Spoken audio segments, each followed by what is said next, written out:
Yes, this is a significant indictment of the political process. It's 22 after 6. You might recall I spoke to Pauline Hanson a couple of weeks ago about the fact that last year on the 13th of September, she moved a motion in the Senate in relation to the dairy industry. There were several points about it, very clear.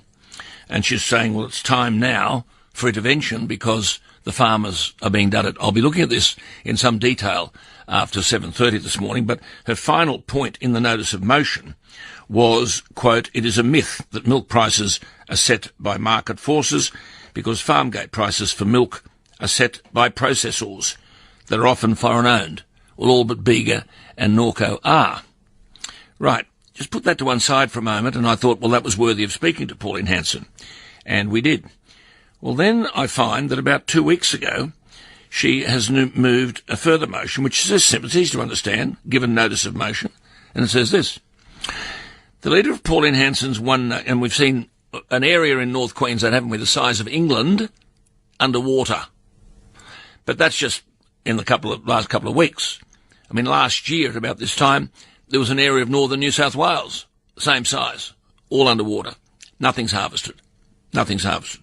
So she, a couple of weeks ago, gave notice in the Senate. The leader of Pauline Hanson's One Nation, Senator Hanson, pursuant to notice of motion, not objected to as a formal motion, moved General Business Notice of Motion number 1362, that the Senate calls for the federal government immediately to allocate $10 billion to commence the construction of the much-needed hybrid Bradfield scheme.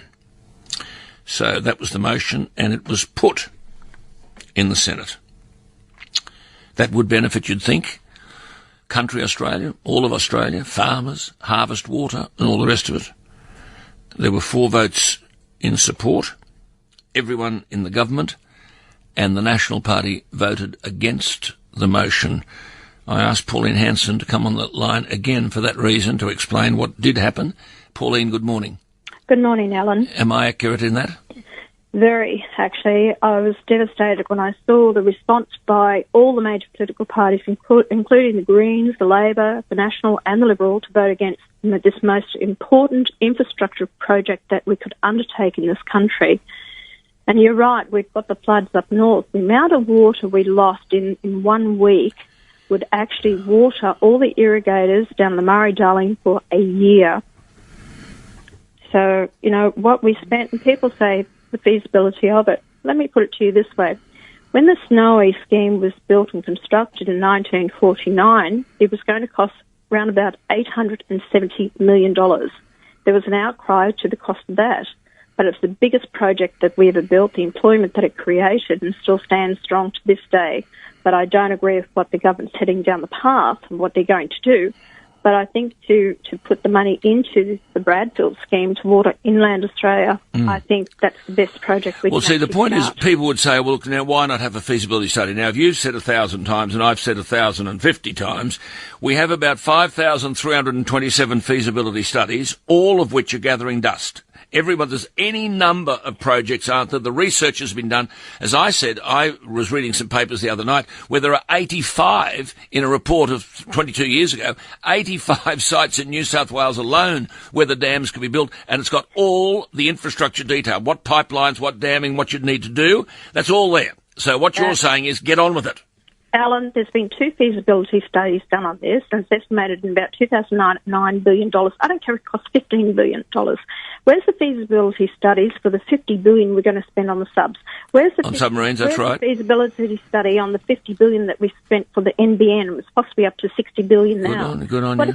What about the $13 billion they're going to put on inland freight rail? What about that? They're going to do at a maximum speed of 80 kilometres an hour. Yeah, so that's an extra cost. Good on you. $4.2 billion that we send to foreign aid.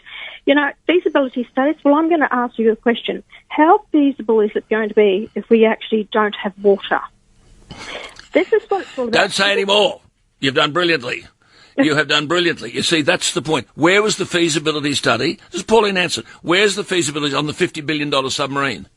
Where's the feasibility on the National Broadband Network done on the back of an envelope between Kevin Rudd and Stephen Conroy? Where are they? But no, for water. And how feasible is it, you said, Pauline, and you don't need to say any more, how feasible is it to contemplate a country without water?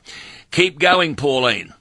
Thanks, Alan. All right, well done. That's milk. She gets knocked off on milk, gets knocked off on water. What are these people on about? You know what they're on about. Manus Island and Nauru. You're listening to Australia's #1 broadcaster, Alan Jones, right across Australia.